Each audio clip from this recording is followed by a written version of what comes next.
Gracias. ¿Cuántos pueden decir conmigo esta palabra? Es para mí.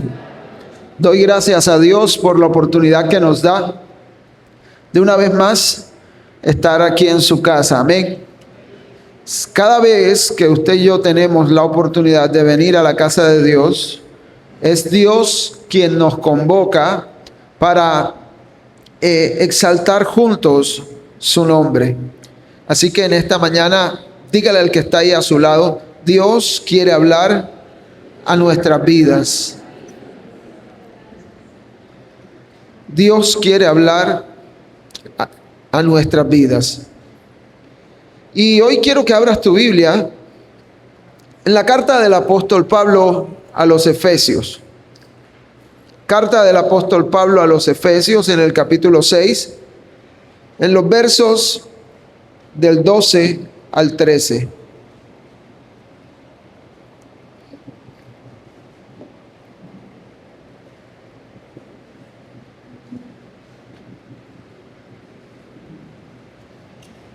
Efesios 6, del 12 al 13.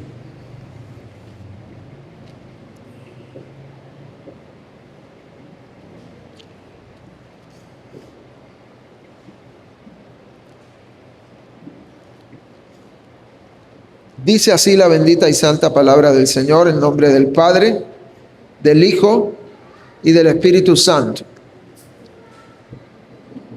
Porque no tenemos lucha contra sangre y carne, sino contra principados, contra potestades, contra los gobernadores de las tinieblas de este siglo, contra huestes espirituales de maldad en las regiones celestes.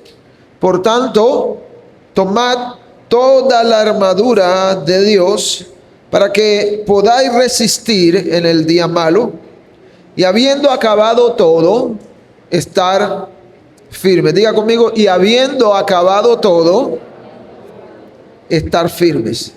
Amén. Puedes tomar asiento.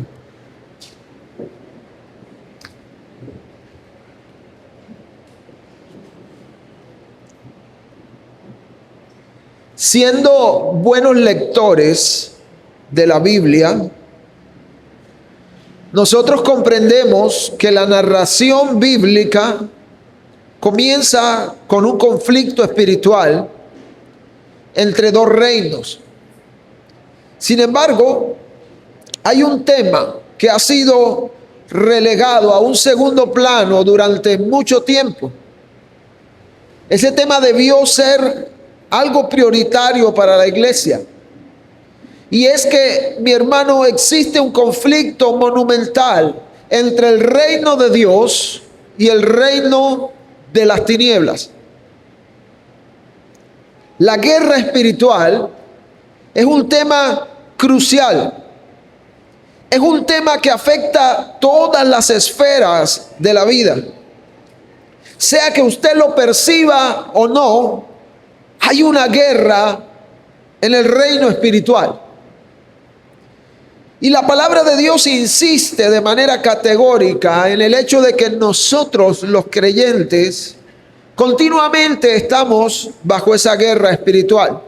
Ya sea de un tipo u otro, nosotros nos encontramos bajo el asedio continuo de las influencias de seres espirituales que no podemos ver y de los cuales no nos podemos percatar.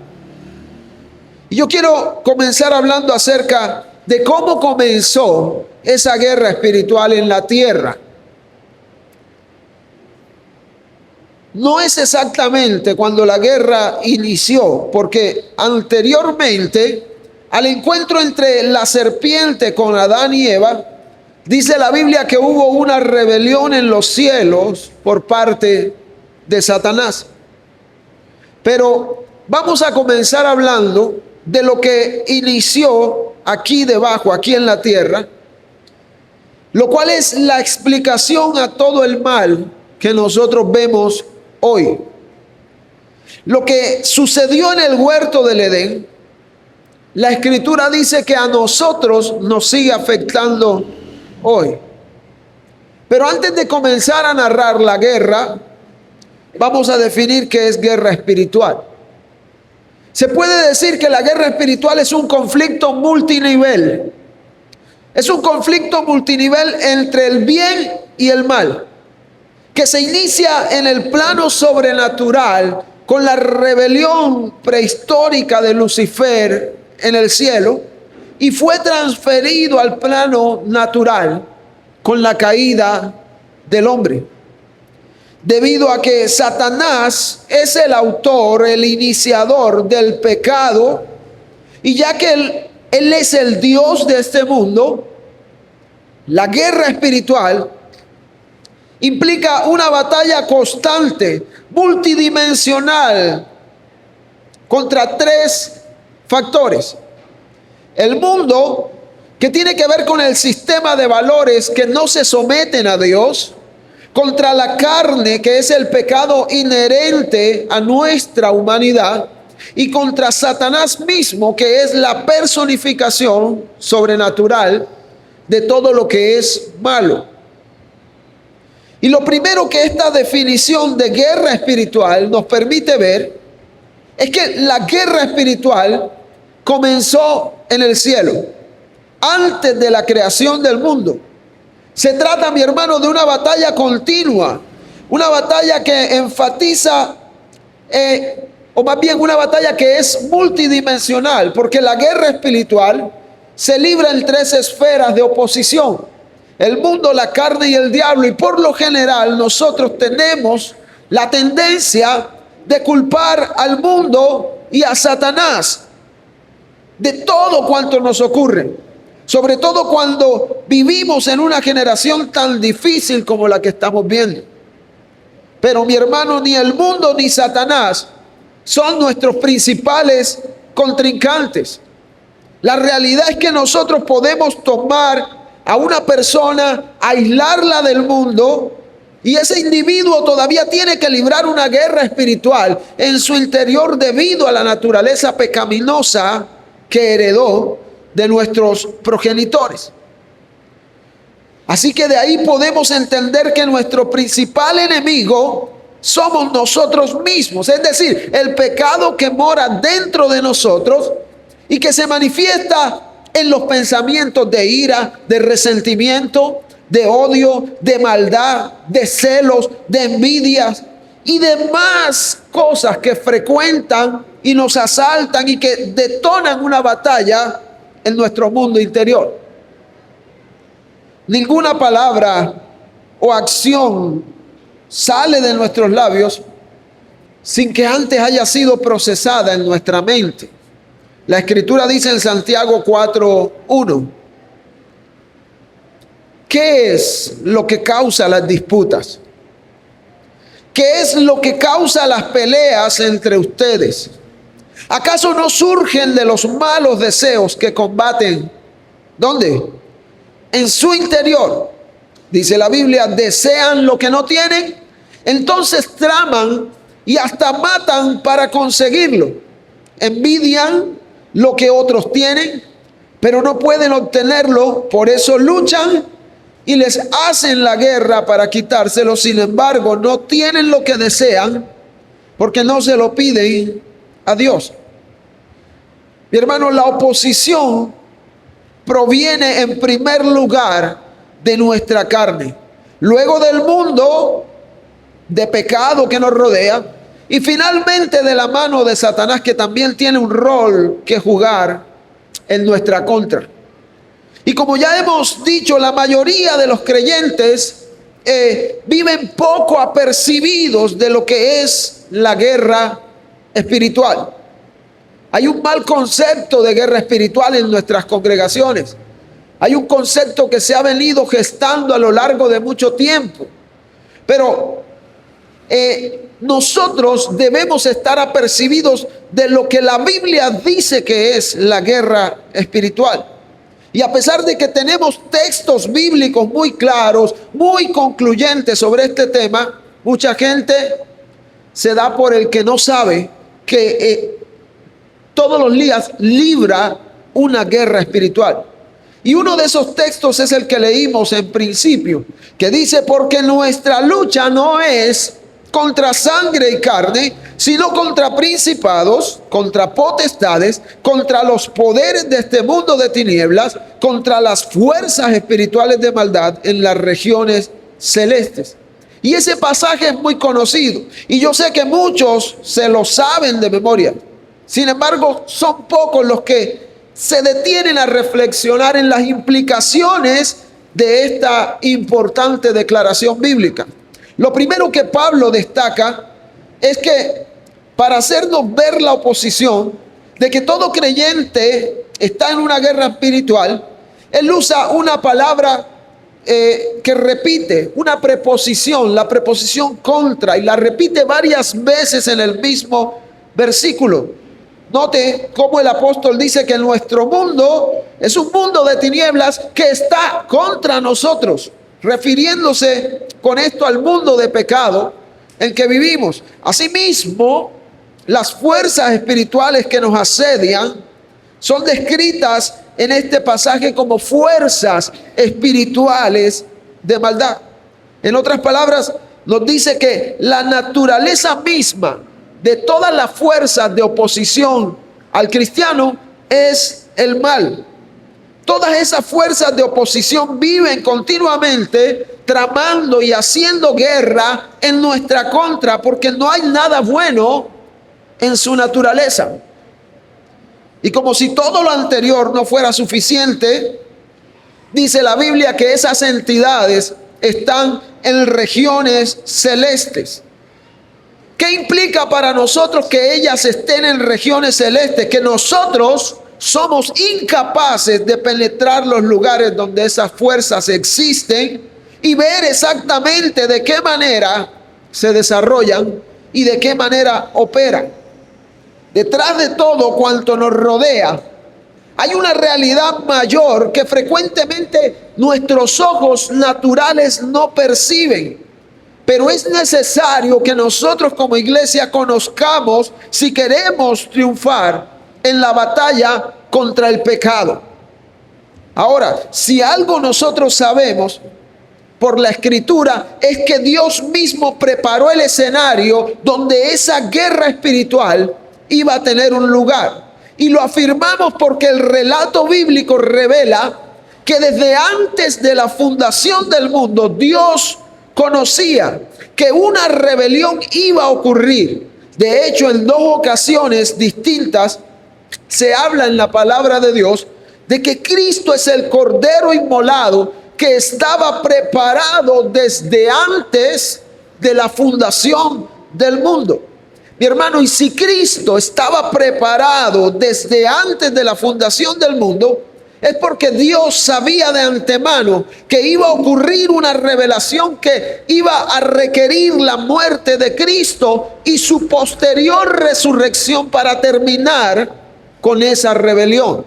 Porque Dios no es un Dios que hace las cosas al azar. Dios es un Dios que conoce todo desde el principio. Por eso, al crear el mundo, lo que Dios está haciendo es preparando un terreno donde esa guerra espiritual iba a tener lugar. ¿Y qué pasó? Luego de que Dios preparó el terreno, los dos primeros actores, Adán y Eva, fueron creados. Y ambos fueron creados a la imagen y la semejanza de Dios. Y ellos recibieron claras instrucciones de parte del Creador. Ahí en el libro de Génesis encontramos que Dios les dijo, Génesis 1:28, sean fecundos y multiplíquense, llenen la tierra y sométanla. Ahora, la primera encomienda para Adán y Eva fue procrear una descendencia que pudiera llenar toda la tierra de la imagen de Dios y ejercer dominio sobre todo lo que el Señor había creado. Y lo único que ellos necesitaban recordar es que Dios es el Señor, que Dios es el dueño del cielo y de la tierra. Por lo tanto, todo lo que habría de ocurrir en la creación estaban bajo el señorío de Dios. Amén. Después de que Dios pone delante de ellos su propósito de vida, Dios les da una advertencia. Dios les dice allá en Génesis 2 del 16 al 17. Dios les dice: de todo árbol del huerto, pero note lo que dice la Biblia, el Señor le ordenó al hombre: de todo árbol del huerto podrás comer, pero del árbol del conocimiento del bien y del mal no comerás, porque el día que de él comas, ciertamente, ¿qué dice? Morirás. Mi hermano, ese árbol cuyo fruto estaba prohibido comer fue colocado en medio del huerto. Y quizás alguno pudiera cuestionar por qué Dios iba a poner delante de ellos la causa de la caída. ¿Por qué mejor no ubicó ese árbol por allá bien apartado de ellos, en un lugar poco visible, donde no les llamara mucho la atención? Bueno, la palabra nos da a entender que el árbol en sí mismo no era una tentación. ¿Por qué? Porque ninguna tentación proviene de Dios. El árbol pudo haber sido una prueba, y las pruebas ponen de manifiesto nuestra fidelidad a Dios. ¿Cuántos lo creen? Si Adán y Eva no podían resistirse a la atracción de una fruta con tantos árboles disponibles, mucho menos iban a resistir una tentación mayor. Y yo creo que esa primera prueba puso de manifiesto que la criatura desea ser autónoma. El hombre desea ser autónomo y por tanto no dependiente de su creador. Amén. Ahora, el inicio de la guerra espiritual en la tierra está registrado en Génesis capítulo 3, donde vemos como un día cualquiera dos reinos opuestos se encuentran. Uno, el reino de Dios, representado en esta tierra ¿por quién? Por Adán y Eva. Y dos, el reino de Satanás, que en esta ocasión decide presentarse ante ellos en forma de serpiente. Vamos a leer el relato bíblico de lo que sucedió. Génesis capítulo 3 del 1 al 7. Dice así: la serpiente era más astuta que cualquiera de los animales del campo que el Señor Dios había hecho. Y dijo a la mujer: ¿con que Dios les ha dicho, no comerán de ningún árbol del huerto? La mujer respondió a la serpiente: del fruto de los árboles del huerto podemos comer, pero del fruto del árbol que está en medio del huerto, Dios ha dicho, no comerán de él, ni le tocarán, para que no mueran. Y la serpiente dijo a la mujer: ciertamente que no morirán, pues Dios sabe que el día que de él coman, se le abrirán los ojos y ustedes serán como Dios, conociendo el bien y el mal. Cuando la mujer vio que el árbol era bueno para comer, que era agradable a los ojos y que el árbol era deseable para alcanzar sabiduría, tomó de su fruto y comió. También dio a su marido que estaba con ella y él comió. Entonces fueron abiertos los ojos de ambos y conocieron que estaban desnudos. Cosieron hojas de higuera y se hicieron delantales. Amén. Ahí se dio inicio a la gran guerra espiritual aquí en la tierra. La conversación entre la mujer y la serpiente aparentemente se dio en condiciones de paz. Nadie levantó la mano contra el otro, pero en esa conversación hay varias dificultades que no necesariamente se observan a primera vista y que evidencian que la intención de la serpiente no era la paz ni el bien, sino la guerra. En primer lugar, vemos que en su audacia, la serpiente le presentó a Adán y Eva una supuesta bendición, un supuesto mejoramiento de su condición. Pero todo el tiempo les estuvo ocultando las funestas consecuencias que vendrían como producto de su desobediencia. Y así es como ocurre hoy en día en nuestras vidas. Cuando las tentaciones llegan a nosotros, del tipo que sean, la parte de la oferta que se ve es atractiva, es halagadora, es seductora, de modo que las consecuencias que están ocultas detrás de ellas no pueden ser vistas a primera vista. Y ese es precisamente el diseño de la tentación. Es como un regalo envuelto de forma hermosa en un atractivo papel bajo la supuesta bendición, pero ahí hay un veneno escondido que nos puede llevar a la muerte. En este caso, una sola conversación trajo como resultado las dos primeras víctimas de la guerra. Su caída produjo la muerte espiritual, no solamente de ellos, sino de toda su futura descendencia. Amén. ¿Vamos bien hasta ahí? ¿Me estoy haciendo entender? Entonces, revisemos paso a paso cómo se dio la primera tentación. Cómo se dio la caída del hombre para poder entender cómo es que la tentación opera en nuestras vidas. Y lo primero a notar es que Génesis capítulo 3 revela que la tentación llegó por medio de algo natural. Algo tan natural como un animal del huerto. Adán y Eva vivían en un huerto y por lo tanto para ellos era normal estar rodeado de plantas, rodeado de animales. De esa misma manera, cuando la tentación llega a nuestras vidas, usualmente se presenta por medio de algo o por medio de alguien que nos resulta tan natural o tan familiar, que nunca ni usted ni yo nos vamos a sentir amenazados por lo que esa persona nos está ofreciendo. De modo que hay una gran verdad detrás de una popular frase en nuestra cultura que dice que en la confianza es donde se encuentra el peligro.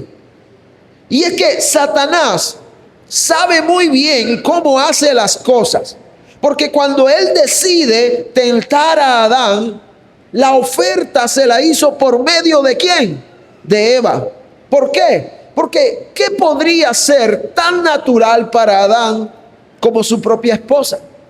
Y eso implica que cualquier persona o cosa en nuestro entorno puede ser usado por Satanás para hacernos caer.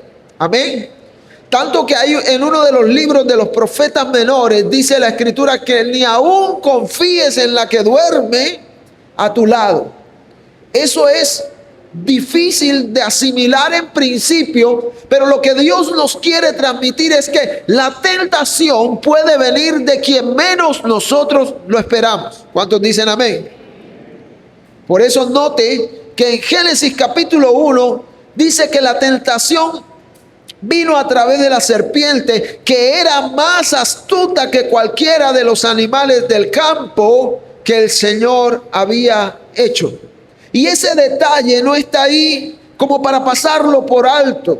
No, Dios tuvo el cuidado de dejarlo ahí plasmado en su palabra para advertirnos y ayudarnos a entender que Satanás es el ser más astuto contra el cual nosotros tendremos que luchar. Él conoce los efectos de la caída.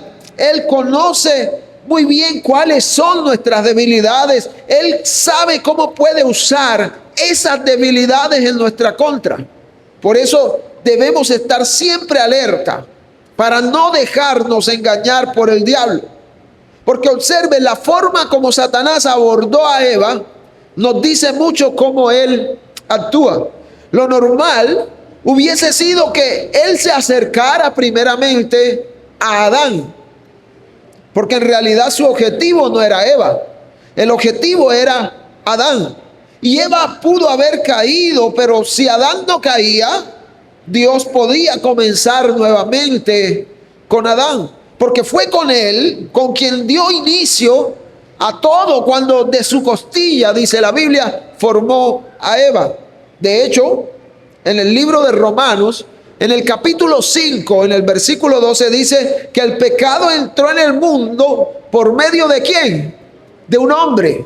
Y no se está refiriendo a Eva, se está refiriendo a Adán, porque fue Adán quien directamente recibió el mandato de Dios de no comer del fruto del árbol. Por eso es que desde un principio la meta de Satanás era hacer caer a Adán.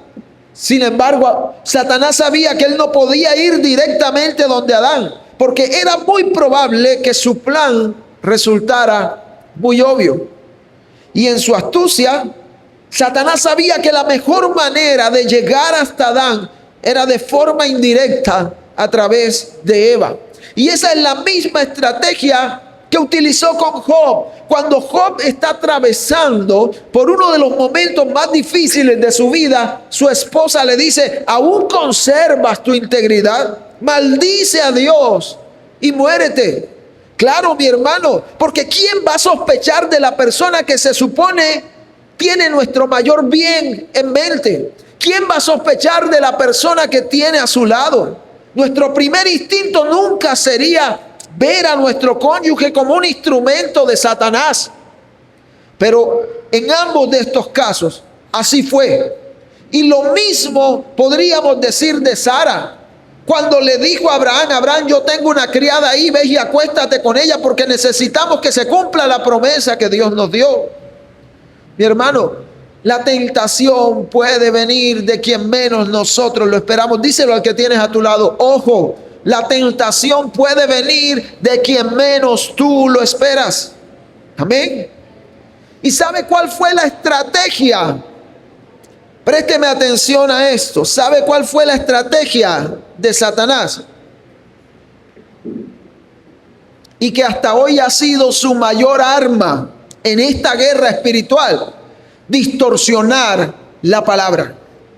Amén. Satanás no se te va a presentar a ti con una espada. Satanás no se te va a presentar a ti con un arma tirándote candela. El arma principal que Satanás usa para atacar a los hijos de Dios es torcer las escrituras. Por eso la guerra espiritual es una guerra por la verdad. Amén. Porque después que Satanás aborda a Eva, Satanás utiliza una pregunta para involucrarla en una conversación que ella jamás debió haber tenido. Porque no hay forma más sutil de atraer la atención de alguien que haciéndole una pregunta. De hecho, en las redes sociales, cuando uno está creando contenido, a uno le dicen: tienes que tener un gancho visual. Por lo general, los ganchos visuales para atraer la atención de alguien es lanzar una pregunta. ¿Qué te parece si? ¿A que no sabías esto? ¿Cierto? Y mire la pregunta con la que Satanás habla a Eva. Le dice: con que Dios les ha dicho, Génesis 3:1, no comerán de ningún árbol del huerto. El enemigo comenzó hablándole de Dios. ¿Por qué? Porque es una estrategia muy astuta, porque se trataba de alguien que para Eva era muy familiar. Dios hablaba con ellos constantemente e hizo que ella se sintiera interesada. Ah, no, él me está hablando de Dios, entonces me interesa. Y el problema es que Satanás le estaba tendiendo una trampa a la mujer, porque en su pregunta se escondía una distorsión de la verdad de Dios. ¿Sabe por qué? Observe cómo dice la pregunta: con que Dios les ha dicho, no comerán de ningún árbol del huerto. ¿Y sabe qué pasa? Dios nunca les prohibió comer de todos los árboles del huerto. ¿Sí se da cuenta? Satanás torció lo que Dios había dicho. Dios les dijo en realidad a ellos: de todo árbol del huerto podrás comer, pero del árbol del conocimiento del bien y del mal no comerás, porque el día que de él comas, ciertamente morirás. Y esa es la misma estrategia de los falsos maestros de hoy en día. Toman la palabra de Dios, la leen en frente de la congregación, luego la distorsionan. Y aquellos que no están alerta son fácilmente engañados. ¿Por qué? No, porque como la palabra de Dios fue leída previamente, no se percataron que de un momento a otro ese predicador se despegó de la palabra, comenzó a jugar con ella y terminó distorsionándola. Y eso fue lo que exactamente hizo Satanás en el jardín del Edén. Ahora bien, la conversación entre Eva y la serpiente se complica mucho más, porque Eva le agregó y a la vez le quitó a lo que Dios le había revelado. Cuando Eva le responde a la serpiente, Eva dice: del fruto de los árboles del huerto podemos comer, pero del fruto del árbol que está en medio del huerto, Dios ha dicho: no comerán de él ni le tocarán para que no mueran. ¿Sabe que Eva agregó algo pequeño a la revelación de Dios? Y lo que pareció pequeño no era insignificante, porque ninguno de nosotros debemos atrevernos a editar lo que Dios ha dicho, como mucha gente lo hace actualmente. Y eso mismo ocurrió con los fariseos. Dice la Biblia que miles de años después, ellos quisieron preservar tanto la ley de Dios que terminaron agregándole un cúmulo de reglas y mandamientos con el objetivo de evitar violentar la ley de Dios. Pero tal y como le sucedió a Eva, tan pronto nos atrevemos a agregarle a algo, o agregarle algo a lo que Dios ha dicho, ya hemos cruzado una línea, ya hemos violentado lo que Dios ha dicho. Dios le había advertido que el día que comieran del árbol, diga conmigo, ciertamente, dígalo, ciertamente morirían. Eva conversa con Satanás y Eva le dice: Dios nos prohibió tocar el árbol. Dios nunca les prohibió a ellos tocar el árbol. Amén. Entonces, ¿qué está haciendo Eva? Le está añadiendo a lo que Dios le había dicho. Y al mismo tiempo comete el pecado de dejar por fuera la palabra ciertamente. Dios les había dicho: ciertamente morirán. Y cuando Eva habla con la serpiente, Eva le dice: porque el día que coman, morirán. Sencillo. Y eso representó quitarle a la palabra que Dios había dicho. Y Satanás, que es muy astuto, elige usar la palabra que Eva le restó a Dios para torcer esa misma escritura. Porque Satanás le dice: ciertamente no morirán. Y Dios les había dicho: ciertamente, ¿qué? Morirán. Porque Dios sabe que el día que coman de él, se le abrirán los ojos y ustedes serán como Dios, conociendo el bien y el mal. Observe, Satanás usó una palabra, la palabra ciertamente, usada por Dios para negar lo que Dios había afirmado. Y esa es la forma en la cual Satanás está trabajando en este tiempo. Trata de usar la misma palabra que Dios afirmó para negar lo que Dios afirma. Porque al distorsionar la palabra de Dios, Satanás busca poner en duda el carácter de Dios.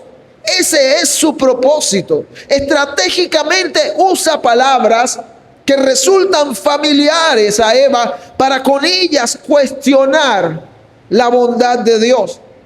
Satanás trató de convencer a la mujer que el objetivo de la prohibición de Dios era que ellos nunca llegaran a ser como Dios.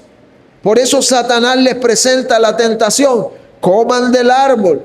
Y esa tentación va unida a una supuesta bendición. Coman del árbol porque el día que coman de él serán como Dios. Oiga, tremendo.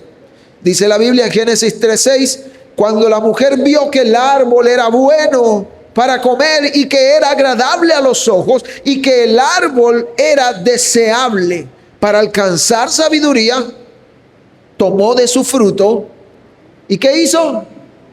Comió. Diga conmigo, y chupundum. Se hundieron. Tomó de su fruto y comió. Mire, el apóstol Juan nos da a entender en su primera carta que la tentación entró por los sentidos, ¿cierto? Deseo de los ojos, deseo de la carne y la vanagloria de la vida. Lo mismo pasó con ellos. La tentación entró por sus sentidos y los llevó a concluir erróneamente, porque la realidad es que Adán y Eva nunca necesitaban llegar a ser como Dios, porque ya Dios los había hecho a su imagen y semejanza. ¿Me estoy haciendo entender? Por eso la propuesta de la serpiente a Eva le sonó atractiva, porque ¿quién no desearía llegar a ser como Dios? ¿Quién pasaría por alto la oportunidad de parecerse a Dios? De hecho, la promesa para nosotros los creyentes es que cuando Cristo se manifieste, dice allá en primera de Juan 3:2, seremos semejantes a Él porque lo veremos tal cual es. Sin embargo, Satanás le ofrece un atajo. Es como quien dice, vas a llegar a ser como Dios, pero mira, si te comes este fruto, más rápido vas a llegar a ser como Dios. Y esa es la misma estrategia que Satanás usó en el desierto cuando le ofreció a Cristo todos los reinos de este mundo a cambio de su adoración.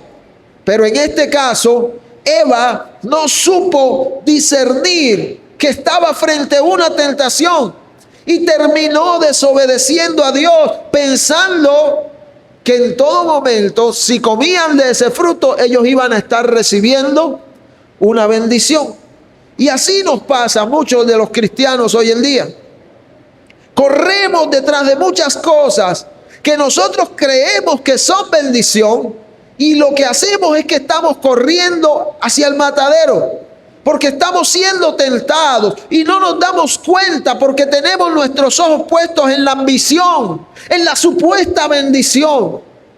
Lamentablemente, mi hermano, la mayoría de los problemas de los hijos de Dios ha llegado y seguirán llegando primordialmente porque somos faltos de sabiduría y de entendimiento.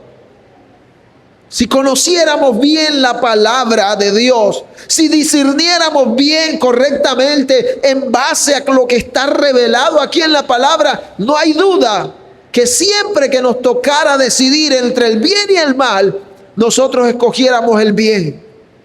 Porque la Biblia dice, yo pongo delante de ustedes el bien y el mal, escoge tú. Pero dice el Señor, yo te aconsejo, escoge la vida, escoge el bien. ¿Y sabe qué pasó? Luego de que Eva comió del fruto, dice la Biblia que se lo dio a su marido que estaba con ella y él comió. Mi hermano, probablemente Adán tenía todas sus barreras por el suelo. ¿Por qué? Porque quien le estaba dando de comer era su propia esposa. Y a ningún hombre se le pasaría por la mente que la cena que su mujer le ha preparado está envenenada, ¿cierto?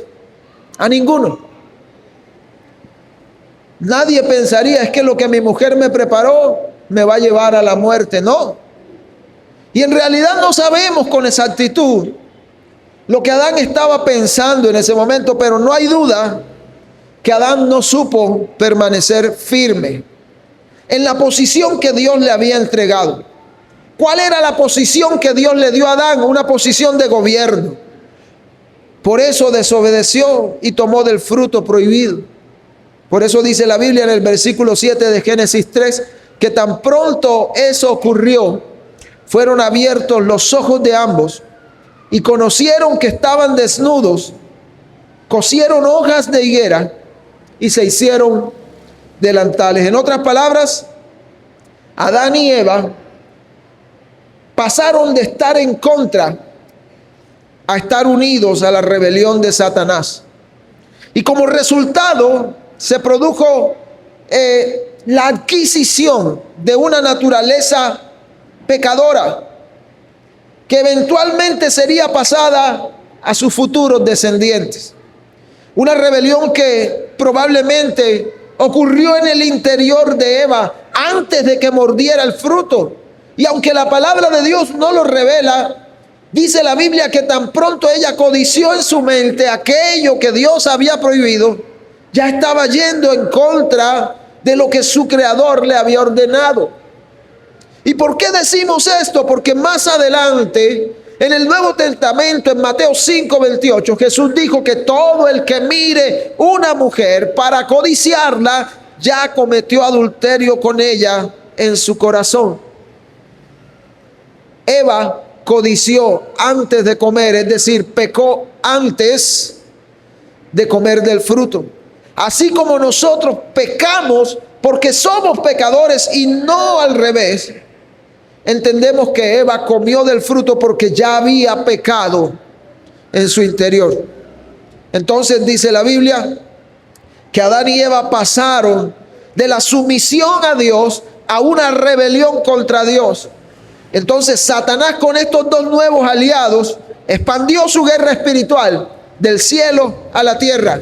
¿Y por qué? Porque Adán y Eva no permanecieron firmes en la obediencia al mandamiento que Dios les había entregado. Por eso, mi hermano, el primer llamado de los creyentes en la guerra espiritual es a permanecer firmes. Dice la Biblia ahí: por tanto, tomen toda la armadura de Dios para que puedan resistir el día malo y, habiendo acabado todo, estar firmes. ¿Cuántos lo creen? Dice el versículo 11: vístanse de toda la armadura de Dios para que puedan estar, ¿qué? Firmes. Amén. A nosotros, présteme atención, no se me distraiga. A nosotros no se nos ha llamado a ir avanzando. A nosotros no se nos ha llamado a ganar terreno en el campo de batalla. A nosotros se nos llamó fue a estar firmes. Amén. Firmes. Eso es el llamado de Dios.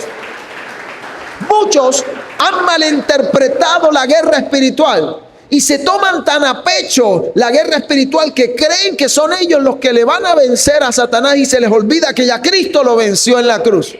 Nosotros no tenemos que ir avanzando. ¿Por qué? Porque tenemos que permanecer firmes en la posición que Dios nos entregó. ¿O es que acaso tú no le crees a la Biblia? La Biblia dice que Dios nos hizo reyes y sacerdotes. Esa es tu posición en Cristo Jesús. Amén. Es tu posición en Cristo Jesús. Por eso no debemos movernos en ninguna circunstancia de la verdad que nos ha sido revelada en la palabra de Dios. Y sabe, estamos en una guerra espiritual. Una guerra contra la carne, contra el mundo, contra el diablo.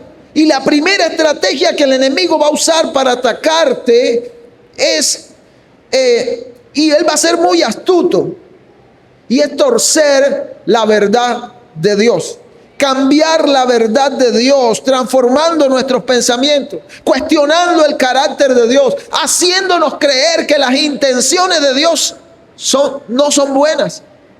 Por eso el llamado es a estar firme. ¿Se acuerda lo que aprendíamos el domingo pasado? Lo que le pasó al varón de Dios. Dios le dijo: no comas pan, no bebas agua. Cuando Jeroboam le dijo: ven y come conmigo y bebe conmigo, él le dijo: no, no. Pero cuando llegó otro y le dijo: es que Dios me dijo, este hombre ya ahí no permaneció firme. No permaneció firme porque le cambiaron la verdad de Dios por una mentira. Amén.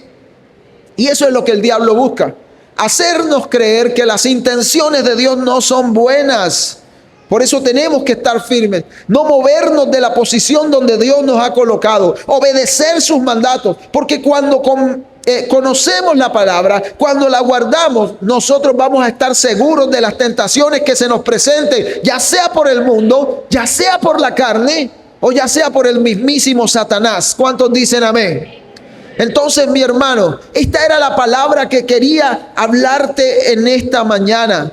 Nosotros como hijos de Dios estamos enfrentando una guerra espiritual.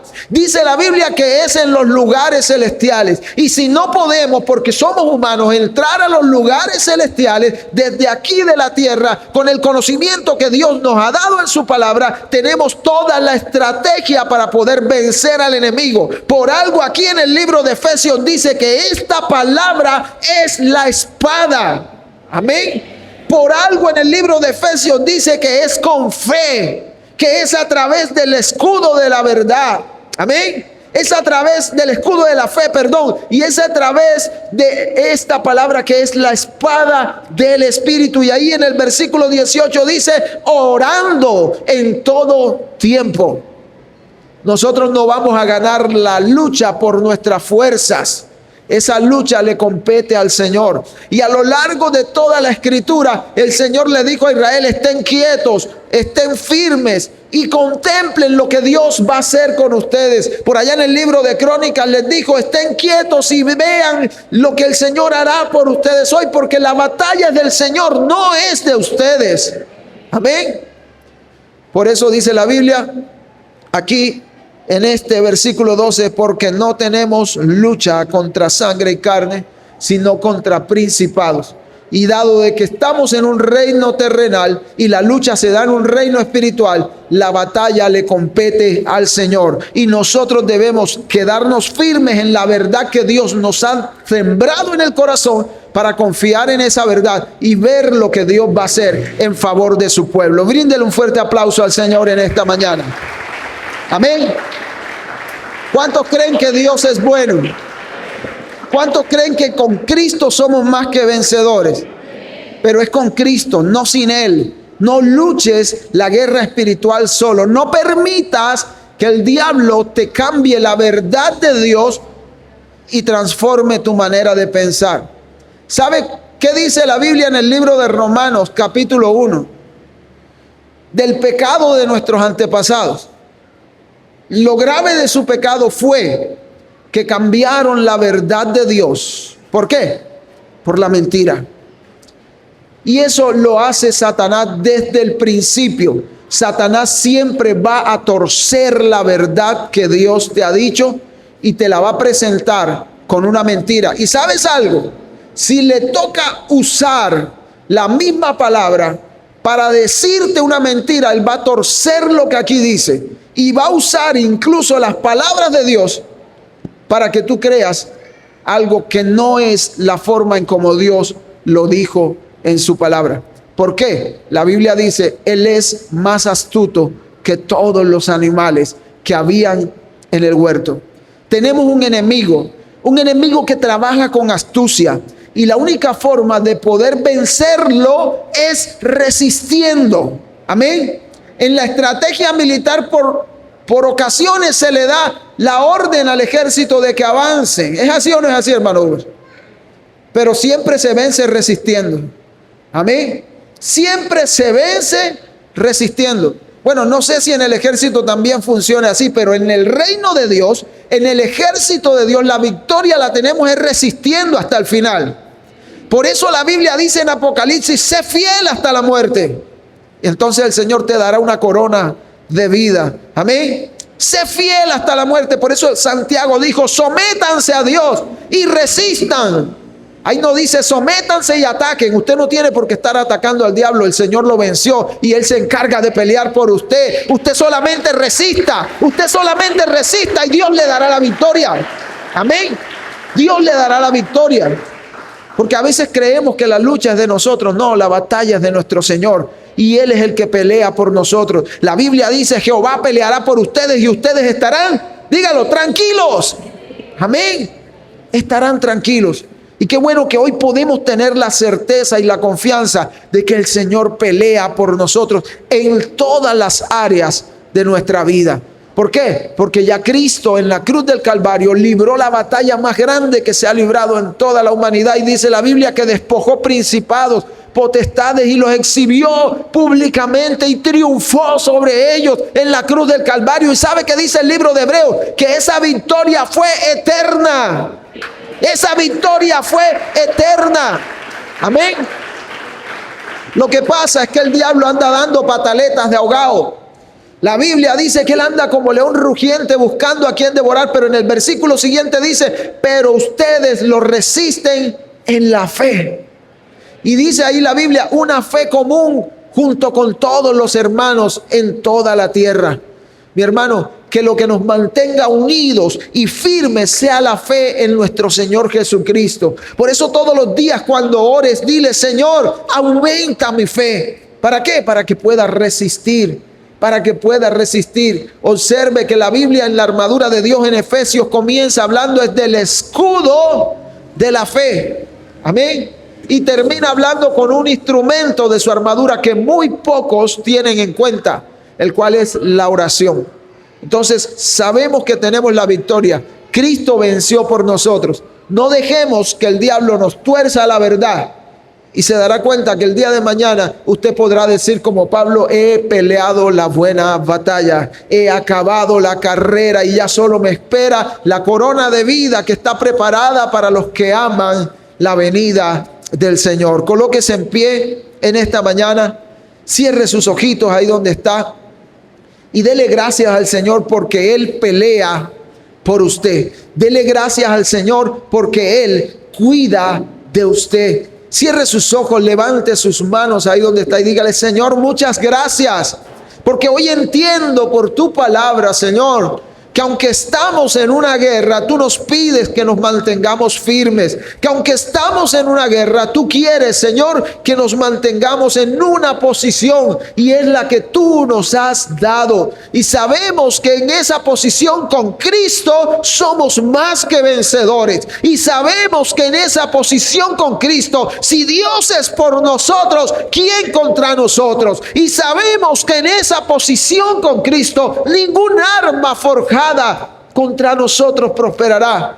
Y sabemos, Señor, que en esa posición con Cristo estamos seguros por cuanto el que habita al abrigo del Altísimo morará bajo la sombra del Omnipotente. Coloque su mano en su corazón y dígale en esta mañana, Señor, guarda mi fe, guarda mi corazón para poder permanecer confiando que tú pelearás por mí, para que yo esté tranquilo, para que toda ansiedad, todo lo que me preocupa, Señor, se vaya de mi vida en el nombre de Jesucristo, para que yo pueda, Señor, estar firme aun cuando el enemigo venga contra mí, resistir para que él huya, resistir para que él huya, en el nombre poderoso de Jesús.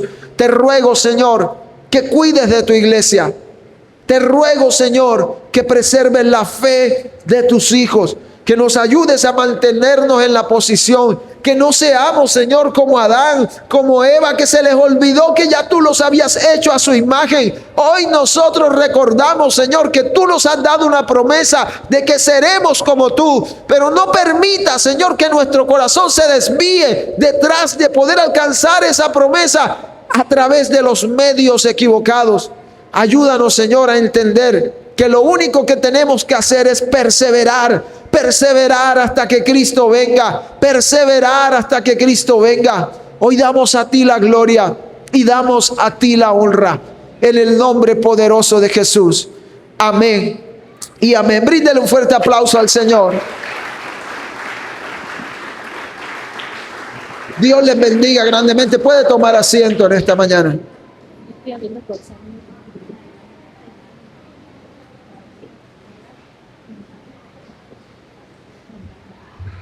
Gloria a Dios. El Señor ha sido bueno. ¿Cuántos lo creen?